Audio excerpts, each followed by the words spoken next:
Russian writer Alexander Pushkin once said, "The illusion which exalts us is dearer to us than 10,000 truths." If Pushkin had lived in the 20th century, he would have had a heyday browsing through UFO literature. In this strange world, where faith is often more important than knowledge, swindlers abound. The world is full of tricksters of the imagination.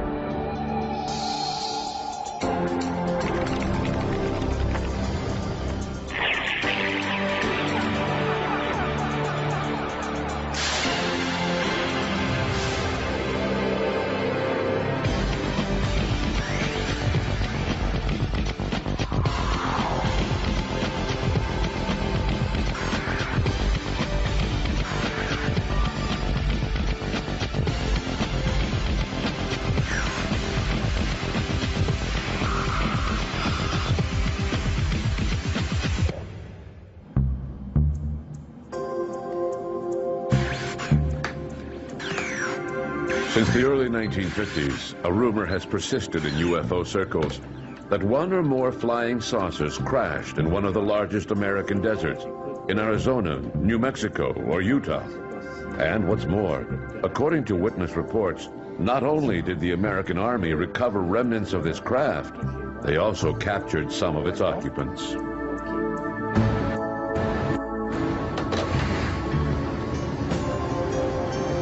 Despite the Army's silence, the mystery has lingered year after year.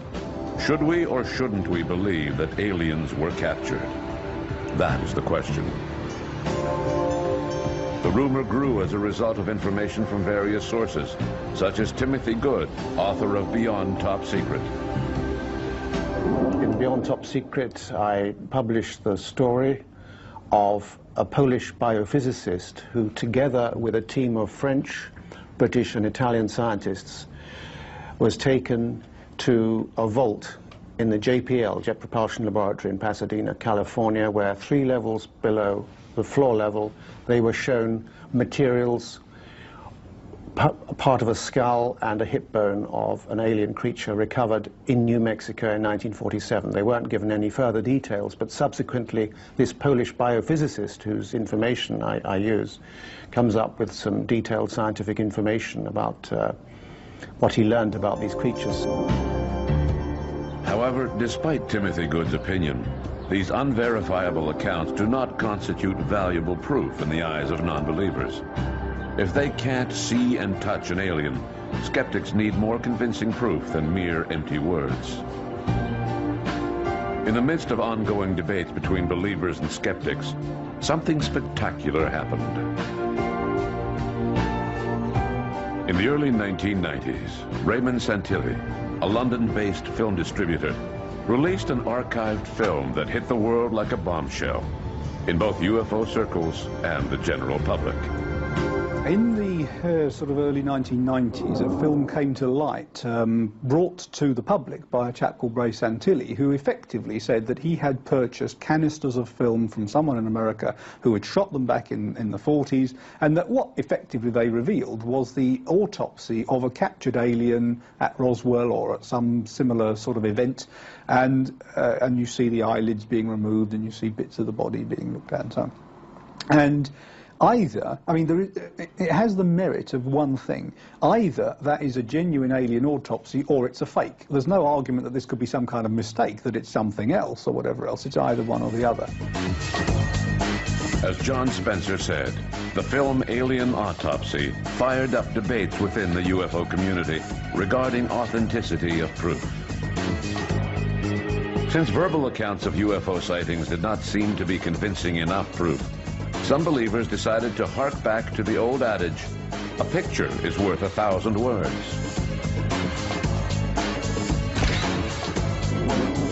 Starting in the 1950s, a series of amazing photos began to appear in the press.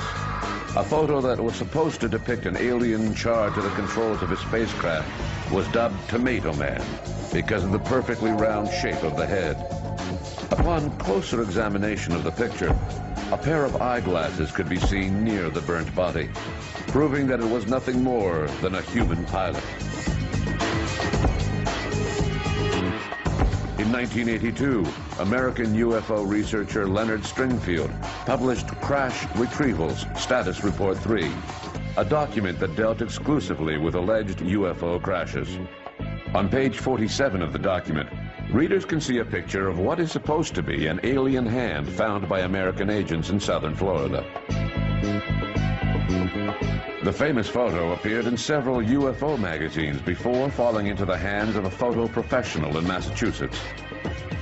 Mark Pelequin had been a medical photographer with Harvard University's Department of Neurobiology for 8 years.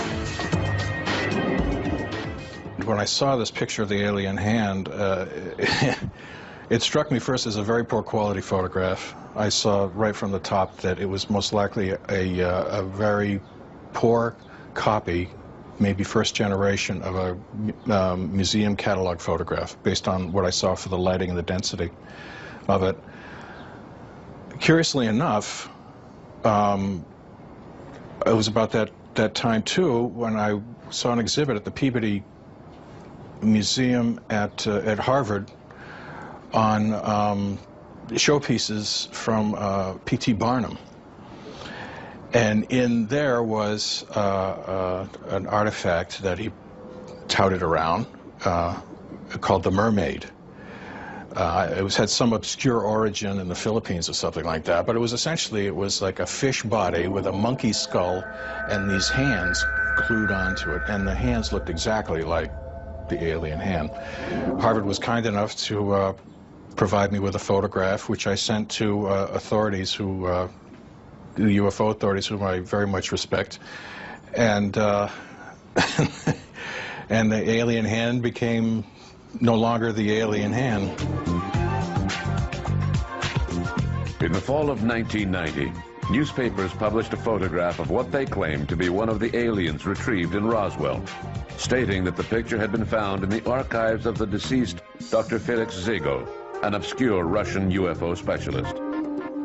A few months later, a second photograph appeared on the same subject, but much clearer than the first, raising wild speculation in UFO circles. Was it a leak within the Air Force, or a hoax orchestrated by information agencies? Although the origin of the first photo could not be confirmed, the origin of the second one could. In an article published in The Orbiter, American UFO researcher Jim Malesiuk said that he had obtained the photo from Canadian journalist Christian Page. The humanoid in the pictures was nothing more than a wax and latex figure on display in the early 1980s at the Strange World Pavilion, one of the few buildings still remaining from the 1967 Man and His World exhibition. In February 1990, a few years before Raymond Santilli distributed his alien autopsy film, which had allegedly been taped by the U.S. Air Force the day after a flying saucer crashed in the Roswell Desert, American and Canadian UFO researchers began to receive a series of strange documents in the mail. The anonymous author claimed that on November 4th, 1989, a flying object of unknown origin had been forced to make an emergency landing in the swamp outside of the small town of Carp, Ontario. Once on the ground, the UFO, still intact, was fired upon by 3 helicopters sent to the scene by Canadian and U.S. Secret Services, who were working together on this matter. Next, using the nerve gas Vexon, which is not widely known, a commando unit moved in on the craft, which did not fire at them. They reached the controls of the ship, where they found the bodies of 3 reptilian creatures. Pretending to be carrying out road work near the swamp, the Army discreetly moved the UFO to a secret government facility in Canada under the cover of night.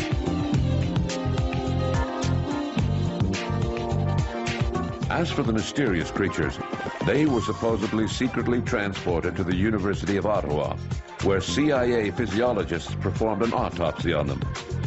This incredible tale was accompanied by the topographical map of the area, as well as a photograph of one of the captured creatures. When he got wind of this amazing story, Graham Lightfoot, a local UFO researcher, headed to Carp to investigate for himself. I went to the area and on a Saturday, thinking people would be home, talked to 8 to 10 people, I just forget exactly, and asked them had they seen anything over the swamp. So I talked to people who had the best view of that, and nobody had seen anything. And I was getting a bit frustrated, so where else do I go? So I turned and go to the other side of the road, and lo and behold, found 2 people who had seen something. One turned out to be the Labinex, and she told me that a bright light had been seen over the swamp, as bright as arc welding or electric welding at nighttime, and it was at such and such an angle from her house. Later on the same day, I was further down the road and found a younger lady who also told me she saw a bright light in the swamp behind her house and disturbed the dogs. The light shone through their windows. So in talking to those people, they didn't know what it was. I didn't know what it was. Interestingly, the story that was given with that report that there'd been a crash said that roads had been cut into the swamp to take out the downed UFO. And even in the winter when I first looked at that, there was no way anybody had cut a road into that swamp. And you know, I sort of said, well, that part of it isn't true. Maybe somebody saw a bright light, but they certainly hadn't cut any roads in to retrieve anything from that swamp. Just when it appeared that this matter was fading into oblivion, further correspondence sparked the interest of Carp investigators once again. A year after the first anonymous package was sent, UFO researchers received another one, in which the author identified himself under the pseudonym Guardian, and said that he was a member of the Guardians of the Secrets of the Holy Grail. Other than a new story and various interesting clues, the package also contained a videotape showing a UFO that Guardian had filmed. Graham Lightfoot tells us what was on the tape. One of the things that was sent out was a video, a VHS video. And on the label of that video was the name Guardian typewritten with a fingerprint. And that sort of indicated catch me if you can or whatever, but curious way to send something with no names. But the documents that came with that also referred to Guardian. There were various documents sent to different people. Some had a story, others had, or in addition to the story, had playing cards with little notes written on there that DND and CSIS is involved and things like that. Very curious, why would you send playing cards? It looked like a game. The only thing that made any sense was the background map happened to be the same area of Mannion's Corners that the '89 crash had been written about. The videotape that Guardian had sent starts off with flares or some sort of red light, 4 of them, burning, nighttime picture. So it's totally black background with these 4 flares or red lights. And beside it, stationary, is a large, I'll say a large object. The only way you know there's anything there is the fact that it's illuminated from underneath, and it's a very, very bright, intense light. And on top of this structure, because it's apparent something was there, was a rotating or a flashing beacon. That video was filmed by someone holding the camera on their shoulder, presumably, walking towards it. Thinking that it was a hoax, Graham Lightfoot returned to Carp, accompanied by Canadian and U.S. researchers. He later discovered that there was a reason why they were being so helpful. Bob Exler from the United States had been contacted, and he contacted MUFON Ontario, and we all met in Carleton Place, and then I led them out to the site. And we there was about 12 or 14 of us that day. And my thought was that we would knock on doors to see if anybody would split up the area and knock on doors to see if anybody had seen anything back on August the 18th of the previous year. We didn't knock on any doors, which I thought was a bit odd, but anyway, we did walk around the area. A lot of the chaps were getting hot and tired, mosquito bites and all that sort of thing. And they decided we'd all go for supper to Carp, to a pub in Carp. Bob Exler and his son Dan said no, they were going to find the crash site and they were going to stick at it. Well, within half an hour, they showed up at the pub too. And oh, we found the site. So the rest of the chaps were not happy with the way Exler was doing things. He seemed to have all the answers, had found the site now, when nobody else even knew where to look for the site, and they more or less washed their hands of it and went home. On the other hand, I only live an hour away from that location, and I was curious enough to decide, well, I'm going to stick with it and see what's going on. See if we can find an answer. And since we had a, quote, expert from the U.S. here, let's see how an expert does it.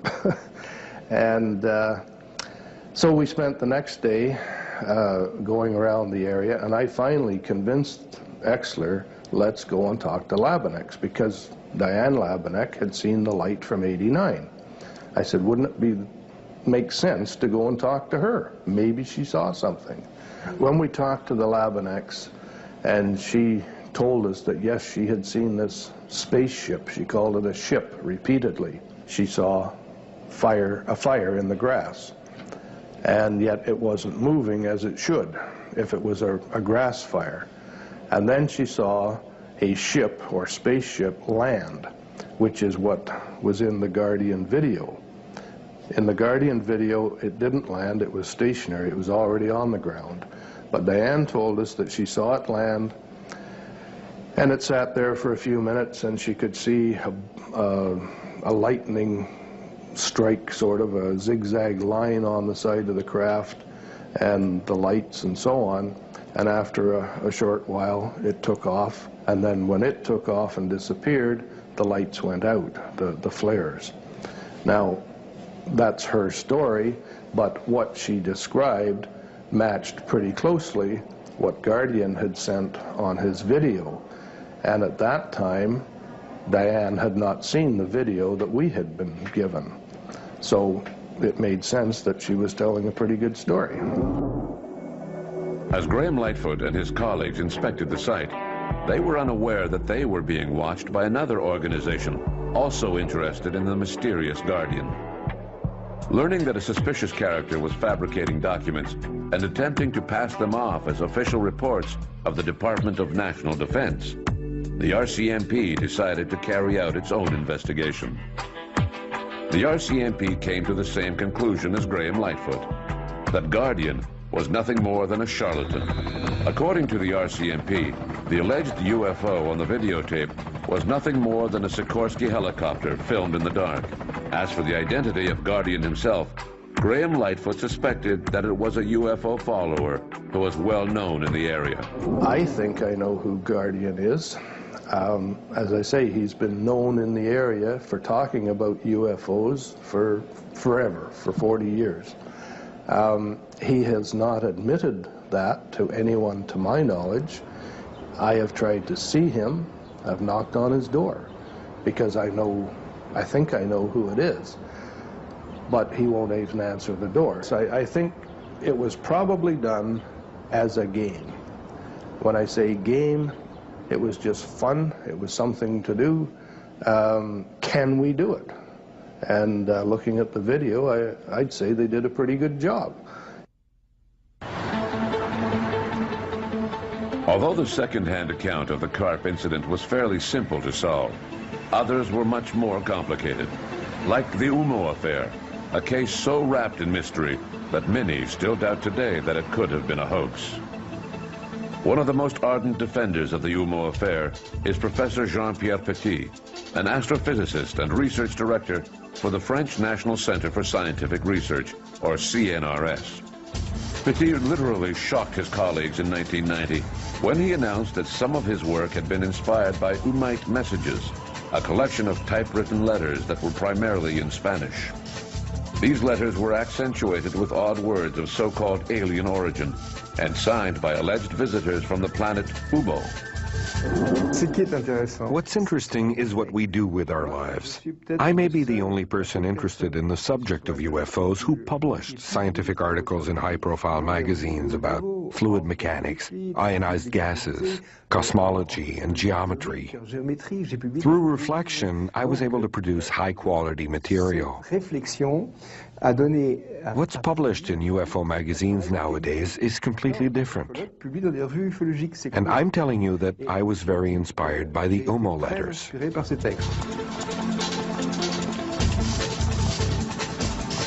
Jean-Paul Lyon, a computer scientist who is also interested in the UMO documents, agreed that they contained information of alien origin.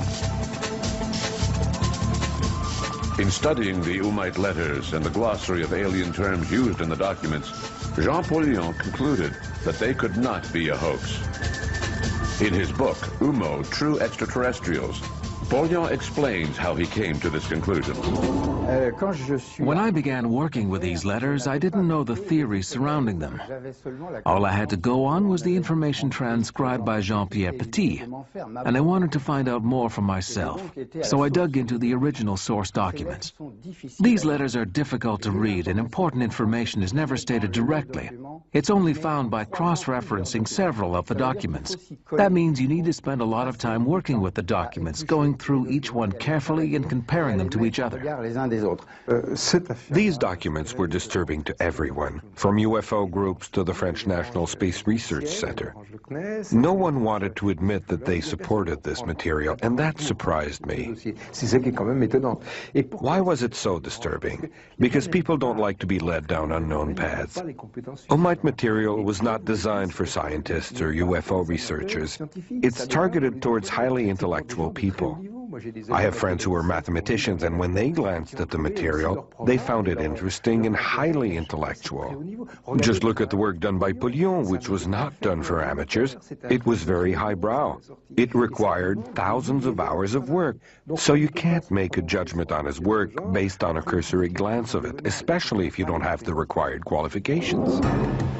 To fully understand the scope and complexity of the UMO mystery, we need to go back to where it all began, in Madrid, Spain in the mid-1960s. The key figure involved was Fernando Sesma, a Spaniard who claimed to have been in contact with extraterrestrials from Venus and Mars since the 1950s, as well as other inhabitants of the solar system. Then, along came the Umaites.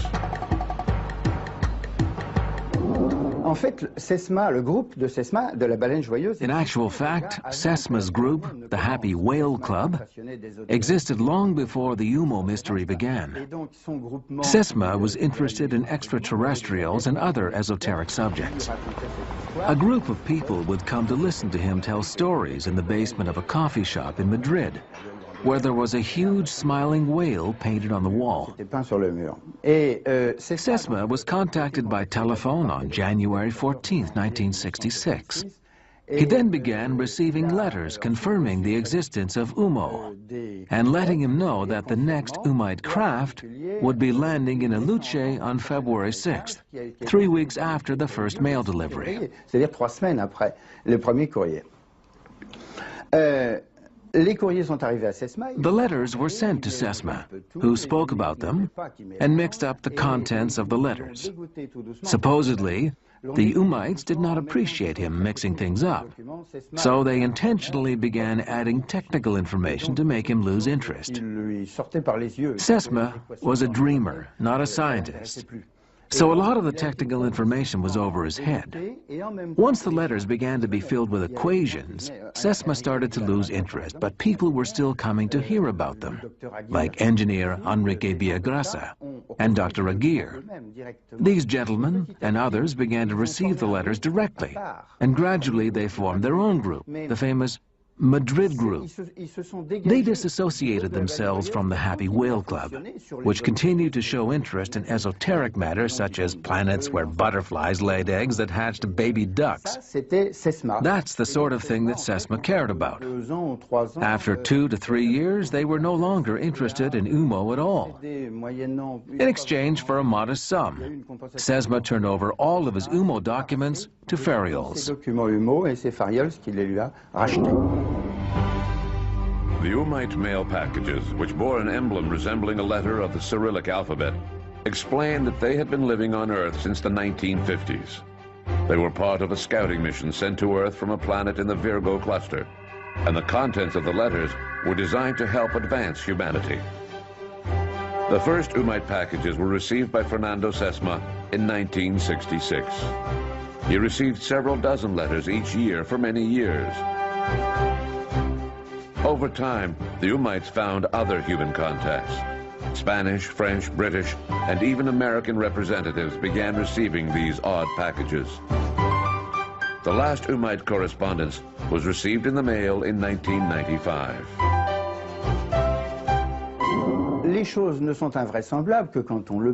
Something is real until it's proven otherwise. These letters exist. I'm in the process of proving that they cannot stem from a human hoax, because of all the ramifications that would involve. The contents of the letters themselves also prove it. I'm telling you that they are alien in origin because I have found strong proof within them to support that claim. They contain 1,345 words and more than 400 expressions, more or less coherent, that correspond to a language system having a base of 18 elements. That's quite something. It's real. And these Umite reports contain scientific information that we have started to study on the internet. When I say we, I mean a study group that was created to review my work.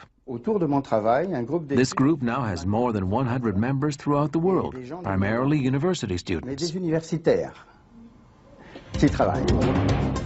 Martin Castello co-authored The Star Conspiracy, an investigation into the UMO affair.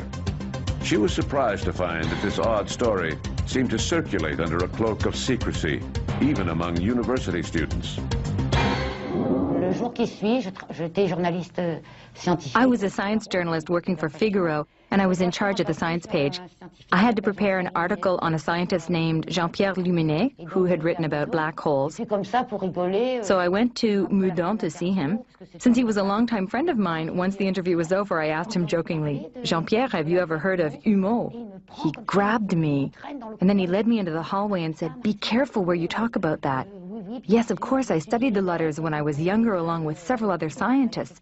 I examined the letters carefully and I pondered over the equations. I couldn't believe what he was telling me. The next week, I had to give another interview for Figaro. I went to Oxford, or maybe it was Cambridge, I don't recall, to see Stephen Hawking, who had just released a new book. Stephen Hawking is a physicist restricted to a wheelchair due to Lou Gehrig's disease. At the end of the interview, I asked him the same question: "Have you ever heard of UMO?" With one finger, he typed the word "yes" on the computer. I couldn't believe it, so I asked him if he could tell me more about it. He adamantly replied "no" and wheeled away. The interview was over. Although some researchers are incredibly enthusiastic about UMO, others see it as nothing more than a very clever hoax. It's true that the whole thing has some suspicious elements, such as a series of photographs of an Umite craft. In 1967, the Umites announced in a mail package that one of their ships would be arriving soon. Then, on June 1st, 1967, an airship flew over the San Jose de Valderas area of Madrid. By the strangest of coincidences, a couple of photographers just happened to be at that location and took several pictures of the object. Interestingly, once the pictures were published in a major Madrid newspaper, the two photographers vanished into thin air, as if they had never existed. Jean-Jacques Velasco, director of France's UFO research group CEPRA, recalls that an investigation was carried out by his predecessor. Yes, this matter pops up now and then. We hear about it in the media. It's quite simple, really. Our UFO research group was called Japan at the time, and our director, Claude Boer, discovered that a number of people in southern France were receiving strange packages in the mail. In these packages, the recipients found photographs of bizarre things happening in the sky.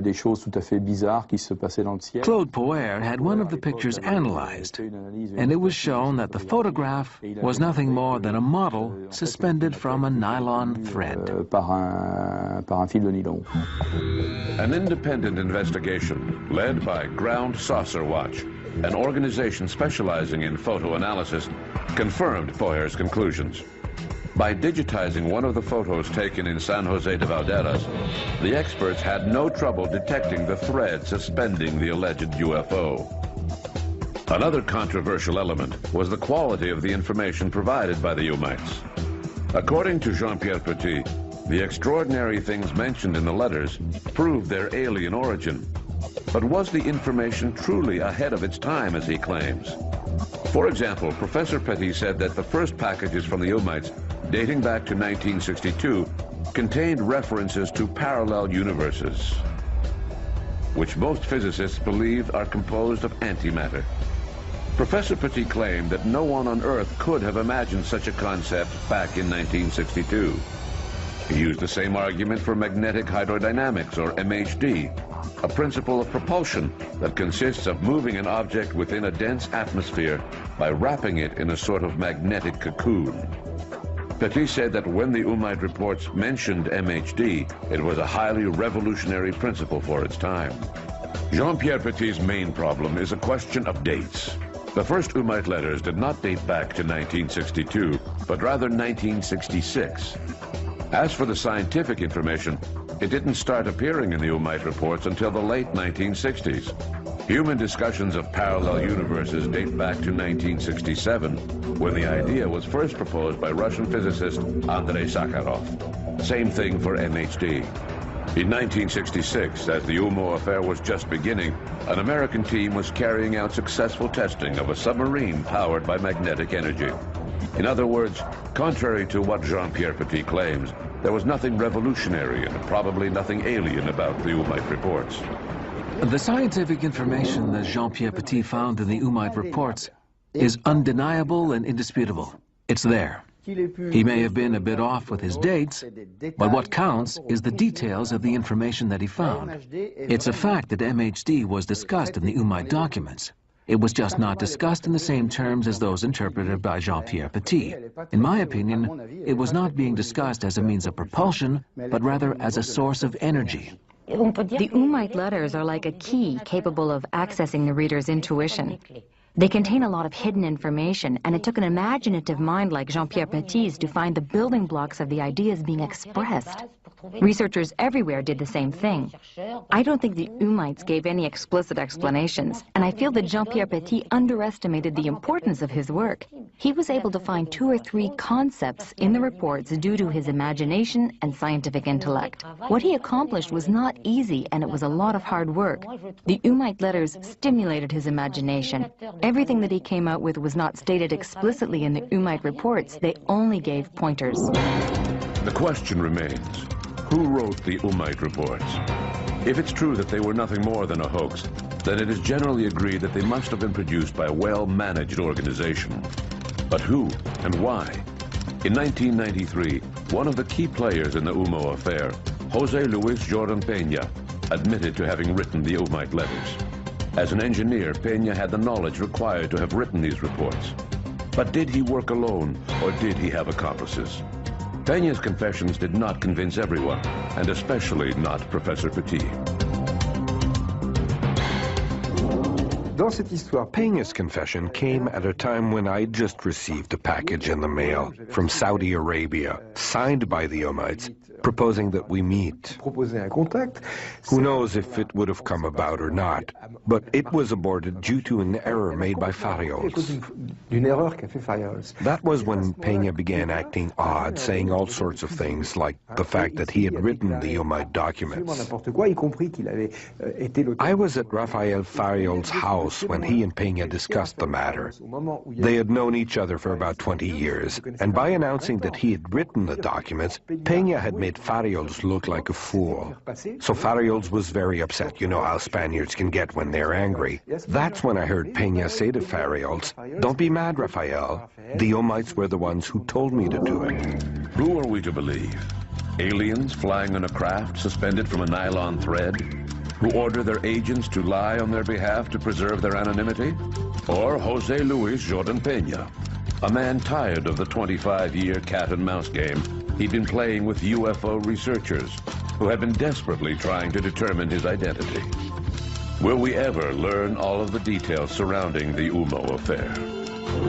It may linger on as nothing more than a dream until we get some definite answers, but we never will. The UMO affair is one of life's mysteries, like the quest for the Holy Grail. In the mid-1990s, Raymond Santilli, a London-based film distributor, publicly announced that he had just laid his hands on a film showing an alien autopsy. According to Santilli, the film had been taped by a former U.S. Air Force cameraman who had turned over the 16mm reels. In 1947, this cameraman had supposedly been ordered to tape the autopsy of an alien found in the desert near Roswell, New Mexico. The day after the autopsy, the cameraman developed the film, which was never turned over to the Air Force for some odd reason. Fascinated by such a spectacular subject, TV networks around the world were excited by this rare find. At first, the film seemed to be authentic. Even Eric Gosselin, a special effects technician, was taken in by the film. The first time that I saw Ray Santilli's alien autopsy, I spent several days thinking that it might be real. Because there weren't really any clues that jumped out to say that it was a fake. I didn't notice any electrical wires hanging from the alien's arms. The circumstances surrounding the release of the film raised serious doubts. Timothy Good is one of Britain's most well-known UFO researchers. He has published several books on the subject of UFOs, such as Above Top Secret. Regarding the alien autopsy film, which was presented by Ray Santilli some years ago, I'm convinced it's a hoax. I think it's suspicious that I was not invited to the original showing of the film, and even months before I tried to contact Ray Santilli, he ignored my requests to see the film. I'm convinced it's quite a clever fabrication done by various individuals, and I'm sure that their names will be known in due course. Now, Santilli, of course, maintains that it's genuine and that he's withholding more footage and so on and so forth. He talks about having supplied bits of the film for analysis, but he has never supplied any actual frames from the film for proper analysis.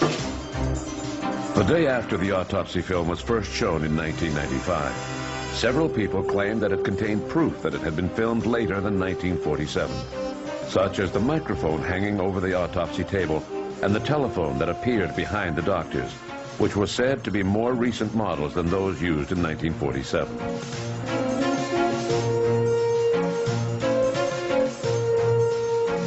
However, when we organized a private viewing at Bell Canada, technicians confirmed that the telephone was a 352, a commercial model used as early as 1941. As for the microphone, we checked with the technicians at Shore Brothers in Illinois, who advised us that the model in the film had been available on the market since 1942. In other words, there was no proof that the film had not been taped in 1947. Unable to prove that it was filmed later than 1947, analysts turned to a theory that it was possibly a clever trick, an argument countered by the exorbitant cost of such a production. Invited as an expert on a television program, Eric Gosselin said that he could prove this objection wrong. On the TV show, I was challenged to recreate the autopsy film, and I accepted the challenge. I created an alien that I had to open up an autopsy, as was done in the Santilli film. Eric Gosselin and his brother Carl produced a film whose sole purpose was to prove that Ray Santilli's alien autopsy could be recreated at a reasonable cost. Obviously, I didn't have $200,000 to $300,000 to invest in my production. On top of that, there was the question of when my version would be aired. I only had 2 weeks to put it all together. I managed to get it done within the 2 weeks for less than $2,000. Even though they proved that it was possible to produce something similar to Alien Autopsy at a reasonable cost, the Gosselin brothers in no way proved that Santilli's film was a fake. Further proof was still needed. Santilli was still keeping quiet about the identity of the person who had taped the film.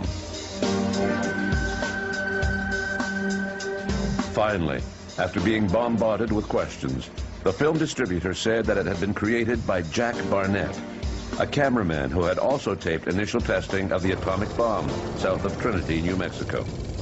Research showed that only 2 cameramen were authorized to film those famous tests, and neither one of them fit the description given by Ray Santilli.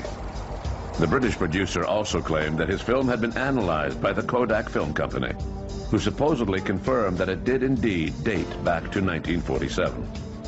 There was something not quite right about this. We got in touch with Peter Nielsen, the person at Kodak's England office who had performed this alleged analysis. He wrote to us explaining that he never analyzed Santilli's film. However, he did admit to having studied a piece of film submitted by the British producer. It was a blank piece of celluloid used to hold the film on its reel.